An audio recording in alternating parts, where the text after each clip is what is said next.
At this point in time in every major election cycle, I've endorsed individual candidates, and I've thrown my support over the years behind Democrats and Republicans. And my principal criteria is who put their principles before their party, who put their constituents before themselves. That standard, however, feels, inapplicable for these unprecedented times. Now, without exaggeration, we have a president who is intentionally attempting to undermine the Constitution and the rule of law. He has chosen to divide this country along racial and ethnic lines. He fosters fear and he foments violence. He lies every single day, multiple times, about issues both large and small. He demeans the highest office in the land, and he abuses his power for both self-enrichment and to hurt those with the temerity to either report, question, or investigate him.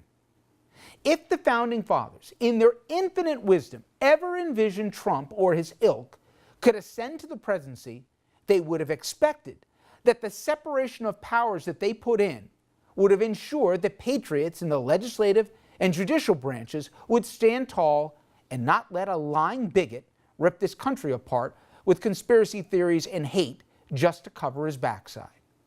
Now, with the exception of a handful of retiring Republicans, the GOP has sat shamefully silent on policy. They voted against the fiscal restraint and Big Tent philosophy that Ronald Reagan said was the bedrock of his party. On issues of basic decency, they have sat silent as Trump has smeared our allies, people of color, people of certain faiths, women, sexualities, the disabled, and of course, people in the fourth estate, like Andrew and myself, the enemies of the people. Conversely, he has defended neo-Nazis, despots, murderers, and convicted felons. For this, he's been protected by a party that has lost its way. Area representatives like the aforementioned Congressman John Faso of the Hudson Valley, Tom MacArthur of New Jersey, and Lee Zeldin of Long Island, just to name a few, have not only been complicit in Trump's disgraceful performance, but they voted for legislation that would strip health coverage for their constituents and, by the way, raise their taxes at the same time.